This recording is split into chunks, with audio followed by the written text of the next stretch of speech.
Sleeping habits for children. अक्सर parents कहते हैं कि my child स्लीप्स in the afternoon, my child स्लीप्स at night. ये सारे स्लीपिंग बेनिफिट्स जो कि मेटाबॉलिज्म इंक्रीज होना, इम्यूनिटी बूस्ट करना, attention span, concentrate, focus, happy child, energetic child वाले जो है वो सोने से आते हैं। ये सही है, पर ये सारे बेनिफिट्स आपको और आपके बच्चे को मिलेंगे सिर्फ और सिर्फ रात को सोने से। 8 से 9 घंटे रात को अगर आपका बच्चा सोता है तो बेनिफिट्स मिलेंगे। Afternoon sleep is not going to give any benefit to your child. Afternoon sleep के सिर्फ और सिर्फ साइड इफेक्ट्स हैं। मैं नहीं कहती, पर मेडिकल साइंस और आयुर्वेदा कहता है कि afternoon sleep gives you weight gain, वात, पित्त, कफ, शायद मेमोरी लैक हो सकती है, अटेंशन स्पैन कम हो सकता है, लेजीनेस, ड्राउजीनेस, ये सारी चीजें आपके अंदर आ सकती है। अब सोचिए, ये सारे साइड इफेक्ट्स अगर आपके बच्चे में आते हैं तो उसके लर्निंग पे कितना इम्पैक्ट करेगा।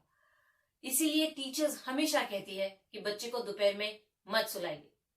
हम टीचर्स क्लास में ये एक्सपीरियंस करती है क्योंकि बच्चा दोपहर को सोता है तो रात को देर से सोता है। सुबह जब उठ के जल्दी स्कूल आता है तो जब हम पढ़ा रहे हैं तब बच्चा लेजी फील कर रहा है, उसे नींद आती है, उसको समझ में ही नहीं आ रहा कि क्लास में क्या हो रहा है। चलो टीचिंग का साइड में रखते हैं। पेरेंट्स कहते हैं वी आर ट्राइंग, पर बच्चा चिड़चिड़ा है, क्रैंकी है, सोने की कोशिश करता है, हम कितना उसे बिजी रखते हैं पर बच्चा सुन ही नहीं रहा। अगर आपको आपके बच्चे की ये आदत तोड़नी है तो you need to give 7 days for that child. 7 days every afternoon keep your child busy in some physical activity. अगर आप आफ्टरनून में आपको रिलैक्स होना है इसलिए उसे स्टोरी पढ़ाओगे, टीवी दिखाओगे, म्यूजिक सुनाओगे या बैठ के कुछ कराओगे तो आपका बच्चा अपने आप सोने की तरफ ही जाएगा, because his body is used to it. Keep your child busy with physical activities for 7 days। 8वें दिन आपके बच्चे को नींद नहीं आएगी, आपको भी नींद नहीं आएगी। Another thing is the sleeping routine. रात को अगर आप आपके बच्चे को 9 बजे सुलाते हो तो 8:30 बजे से उसके आंखों के सामने कोई स्क्रीन नहीं चाहिए। शाम को 6 बजे के बाद आपके बच्चे के बॉडी के अंदर कोई कैफीन नहीं जानी चाहिए। कैफीन का मतलब सिर्फ चाय और कॉफी नहीं होता। चॉकलेट आइसक्रीम्स, मिल्क शेक्स, ये सारी चीजें भी आपके बॉडी के अंदर नहीं जानी चाहिए। शुगर आपके बॉडी को एनर्जी देती है। So if you want your child to go early to bed, stop giving all these things to your child after 6 PM in the evening. Next thing is 9 o'clock bed time है तो 8 बजे what pyjama are you wearing to bed today? Brushing your teeth. अगर story की आदत है तो which book are you reading?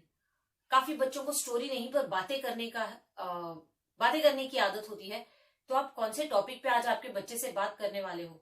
उनका daily routine क्या है? कल वो क्या करना चाहते हैं? कुछ बच्चों को आदत होती है कि प्रेयर कर लिया और सो गए। That is fantastic, but no screen time. अगर आपका बच्चा ये स्लीपिंग रूटीन करता है तो उसे शांत नींद आएगी। आपका बच्चा बार बार रात को उठेगा नहीं। Make sure your child is going to the toilet just before you go to bed. अगर पहले भी जाके आए हैं पर नींद आते से ही पहले जाके टॉयलेट कर लो और फिर वापस बिस्तर में आओ, आपका बच्चा रात को उठेगा नहीं। जब ये सारी स्लीपिंग हैबिट्स आप आपके बच्चों में डालोगे तो सुबह उठने के बाद your child is going to be very energetic, very active and attentive throughout the day. Make sure you stop the afternoon sleep habit. Schools are going to start soon.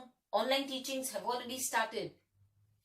एक रूटीन आपके बच्चे में बना दीजिए कि रात को जल्दी सोना है, सुबह जल्दी उठना है, पूरा दिन बिजी रहना है। भले ही फिर वो खेल ले, मस्ती कर ले, म्यूजिक सुने, डांस करे, एक्टिविटीज करे, but no afternoon sleep.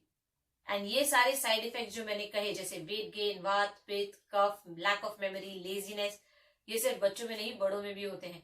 So I request all the adults, अगर आप बुजुर्ग हो that is fine, but otherwise no adult should sleep in the afternoon, because definitely if the side effects are for children, they are for adults as well.